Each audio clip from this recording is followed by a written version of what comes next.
In America, the dream is to race toward age 64, burnout, and hope six-figure savings outlast your body. In Okinawa, elders in their 90s outlive us, not by quitting work, but by reinventing it entirely, drawing income from three passions and a community fund that never dries up. Their secret challenged everything Western experts claimed about retirement, and a study of 40,000 people proved why their approach means living longer with less anxiety about money. What does this hidden strategy reveal about how early you could escape the grind? The promise of retirement in the West is built on numbers that rarely add up.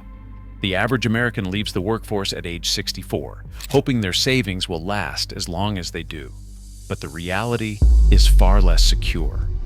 According to the Federal Reserve, about half of Americans aged 55 to 64 have no retirement savings at all. For those who do, the typical balance hovers around the low six figures, often just $200,000 or less. That sum is expected to stretch across 2 or even 3 decades, covering not only daily living, but rising medical costs and unexpected emergencies.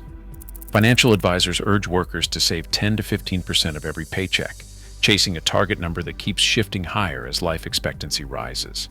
The pressure mounts: work full-time for 40 years, defer enjoyment, and hope the market cooperates. A single downturn or a medical crisis can wipe out years of careful planning. Meanwhile, the cost of living climbs, and many find themselves working longer than planned, not out of choice, but necessity. For millions, the dream of a restful, worry-free retirement slips further out of reach. The system rewards sacrifice and delay, yet delivers uncertainty and anxiety. Instead of freedom, many retirees face decades of watching every dollar, afraid to spend what they have spent a lifetime accumulating. The question grows louder: is this really the best we can do? In a quiet Okinawan village, the rhythm of daily life follows a pattern shaped by generations. At the center stands an elder, let's call her Mrs. Uehara, who is 88 years old and still active in ways that defy Western expectations. Her mornings begin in the garden, where rows of bitter melon and sweet potatoes climb the trellis. Twice a week, she carries a basket of fresh vegetables to the local market, earning a modest but steady income from neighbors who prefer her produce over anything shipped in from the mainland. Afternoons bring a different kind of work. In a shaded corner of her home, Mrs. Uehara teaches bingata dyeing, a centuries-old Okinawan textile art. Students of all ages gather at her table, paying a small fee and learning techniques passed down through her family. The class is never large, but the waiting list is long. Her reputation grows each year, and so does the value of her instruction. Evenings are reserved for her role as a village advisor. Families come to seek guidance on family rituals, on planting times, on the history of the land. Sometimes they bring envelopes with a few thousand yen, sometimes a gift of fish or tea.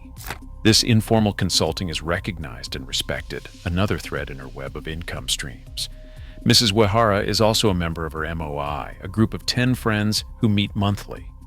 Each contributes 10,000 yen to a shared pool. When someone faces an emergency or needs to help a grandchild with school fees, the MOI treasurer distributes funds. The system runs on trust, not contracts, and over the years the pool has covered hospital bills, home repairs, and even small business starts. The group's ledger is simple, but the security it provides is profound. Here, work is not something to escape. It is woven into community, skill, and purpose. The boundaries between labor, leisure, and support blur, creating a life where financial safety comes from many small, resilient sources rather than a single, fragile paycheck. In the late 1990s, a team of Japanese researchers set out to answer a question that had long hovered over the villages of Okinawa. Does having a sense of purpose actually help people live longer? Their study followed more than 40,000 adults for 7 years, tracking not just their health, but their sense of ikigai, the feeling that life is worth living. The results were impossible to ignore. Individuals who reported no ikigai were found to have a significantly higher risk of dying during the study period. In fact, the difference was stark. Those without ikigai had a 7-year higher mortality rate compared to those who felt their life had meaning, even after accounting for age, income, and baseline health. One of the lead researchers, Dr. Toshimasa Sone, described the findings as a wake-up call. The numbers didn't just reflect mental well-being, they translated directly into physical survival. People with Ikigai not only lived longer, but also maintained better health, reported lower rates of cardiovascular disease, and stayed more active in their communities. The implication was clear. Purpose isn't just a philosophical ideal, it's a measurable factor in longevity. For Okinawan elders, Ikigai often takes the form of small, meaningful work, tending a garden, teaching a craft, advising neighbors. These activities do more than fill time. They provide structure, social connection, and a reason to keep moving each day. In economic terms, Ikigai sustains modest income streams and reduces reliance on costly medical care. The science backs up what these communities have practiced for generations. Designing life around purpose is not just good for the soul, it is good for the bottom line. In Okinawa, financial independence rarely comes from a single job or a sudden windfall. Instead, it is built quietly, one small income stream at a time. The typical elder in these villages does not rely on a pension alone. She might spend mornings tending her vegetable patch, afternoons teaching a traditional craft, and evenings offering advice to neighbors. Each activity brings a modest sum, sometimes cash, sometimes food, sometimes a favor owed for later. Over the years, these streams mature. What starts as a handful of students or a trickle of produce sales can grow into a steady, reliable flow. By age 50, many Okinawans have 3 to 5 such sources, each aligned with something they care about. This approach is not random. Ethnographers studying rural Japan have found that balancing small-scale farming, teaching, craft work, and occasional consulting has been the norm for generations. The benefits compound over time. As skills deepen, reputation spreads. A weaving teacher's classes fill up faster. A gardener's produce fetches a premium. A respected elder's advice is sought by families across the village. Income does not just add up, it becomes more resilient. If one stream dries up, for example, a bad harvest or a slow season for classes, others keep flowing. The hours are flexible, the work is meaningful, and the pressure to chase promotions or overtime fades away. This is the micro-entrepreneur's path, not building an empire, but weaving together a portfolio of small, purpose-driven activities that can last for decades. For those starting out, the first step is not to quit a day job, but to identify 2 or 3 things that bring both satisfaction and value to others. With patience, these streams can grow into a foundation for early and lasting financial freedom. Across Okinawa's villages, the idea of wealth takes on a different shape, one that is measured less in yen and more in relationships. The practice known as uimaru, or mutual aid, is at the heart of this system. It's not a charity or a one-time favor. Instead, it's a woven network of reciprocal help, where neighbors routinely step in for each other, often without a word or a contract. When a roof needs mending after a storm, half a dozen hands arrive with tools and shared know-how. When a family faces illness, meals appear at the door, errands are quietly managed, and children are watched by someone who has known them since birth. These exchanges are not tracked in ledgers, but the economic effect is real. Tasks that might require cash payments in a Western city, such as home repairs, childcare, elder care, and even everyday transportation, are absorbed by the community. Researchers studying Okinawan villages have documented how these networks substitute for market services, and while the precise savings are hard to pin down, the direction is clear. The need for cash drops sharply when value flows through people instead of transactions. Some observers suggest that if every shared hour and home-cooked meal were priced at market rates, the total would rival a large share of a family's monthly budget. In practice, elders in these communities spend far less on services that are essential elsewhere. The result is a kind of informal insurance, where resilience comes from reciprocity, not from a savings account. Uimaru is not just about getting help, but about being part of an ongoing cycle of giving and receiving.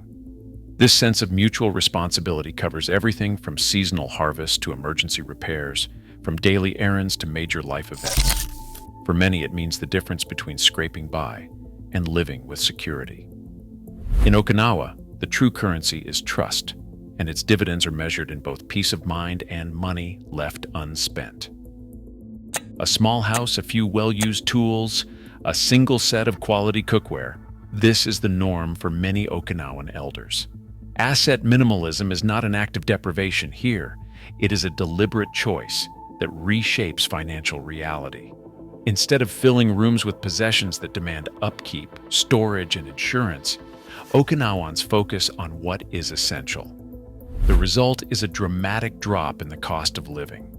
Researchers comparing rural Japanese and American households have found that after accounting for housing, transportation, and consumer goods, monthly expenses can fall by 40 to 60% for those who adopt this approach.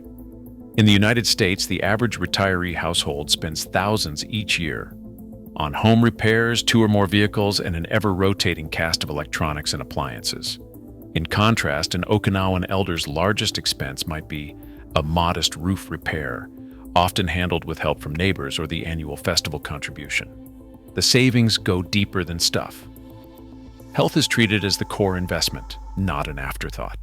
Japan spends less than half as much per person on healthcare as the United States, yet its people live longer and report better day-to-day well-being. In Okinawa, the emphasis falls on preventive habits, daily movement in the garden, a diet built around vegetables and fish, and strong social ties that buffer stress. Medical bills do not loom as a constant threat. National insurance covers most care, and the need for expensive interventions is lower. The economic effect is profound. With fewer possessions to maintain and a lower risk of costly illness, the amount of money required to live comfortably shrinks. For many, this means that financial independence is not a distant dream, but a practical reality that arrives decades earlier than the Western model would allow. In a small Okinawan workshop, the sound of ink brushing across rice paper carries a lesson that upends conventional wisdom about aging and money. Here, a master calligrapher in her 70s sits at the head of a long, low table. Her hands move with a confidence shaped by 5 decades of daily practice, each stroke carrying the weight of tradition and years of refinement. Students, some local and some visiting from across Japan, wait months for a seat in her class. 20 years ago, her lessons cost a handful of coins. Now her fee for a morning session is several times higher, and still the waiting list grows.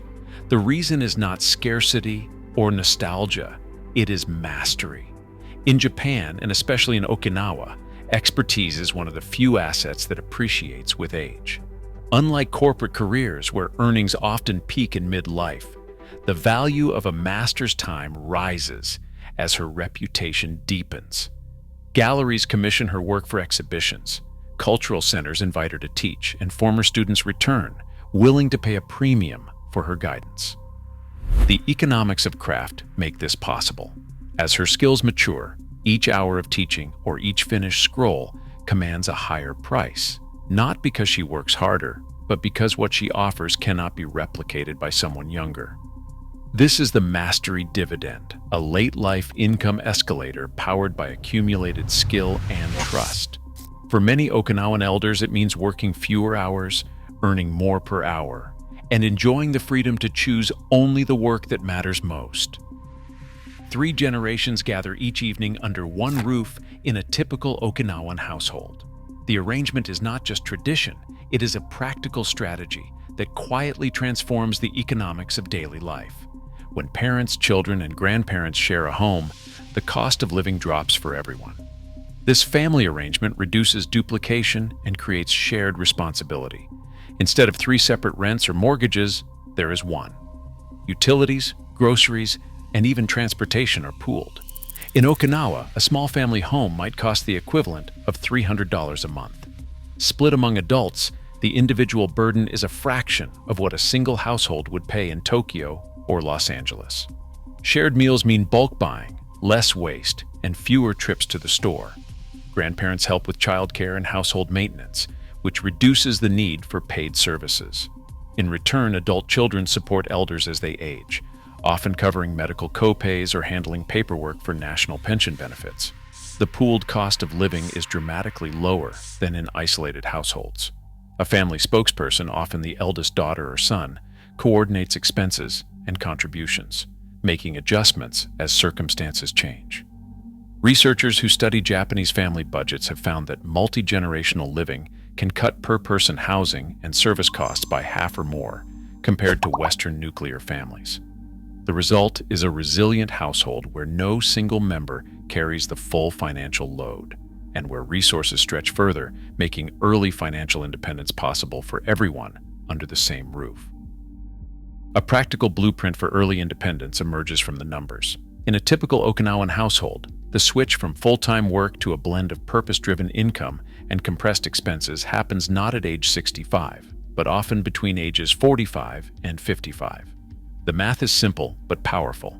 After a decade or two spent building 3 to 5 small, reliable income streams, teaching, gardening, crafts, or community work, a household can cover its needs with far less than the Western retirement target. Monthly expenses, trimmed by minimalism and community support, hover around 170,000 yen for a couple, or about 110,000 yen for a single elder. Compare that to the average Japanese public pension for a couple, which pays roughly 240,000 yen per month. Add even modest income from ongoing micro-jobs, 60,000 to 120,000 yen a month, from teaching or selling goods, and the gap between income and expenses widens further. The result, by age 50, many Okinawans have already secured the freedom to choose their work, not because they've amassed a fortune, but because their needs are low and their income is steady. The 5-step checklist is clear: compress expenses, build small income streams, invest in health, rely on community, and develop skills that appreciate with age. This model replaces the dreaded question, "Will I run out of money?" with a new one, "What do I want to do with my freedom?" For those willing to reimagine what work and wealth can mean, the pivot age for financial independence moves up by a decade or more. Today, more than 60% of Americans fear outliving their savings, while in Okinawa, elders thrive without a retirement deadline. As global lifespans rise and traditional pensions disappear, the Japanese model isn't just a curiosity, it is a blueprint for resilience. Work does not have to end, it can evolve. The freedom to redesign life's second half is no longer a distant dream. It is a decision waiting for you now.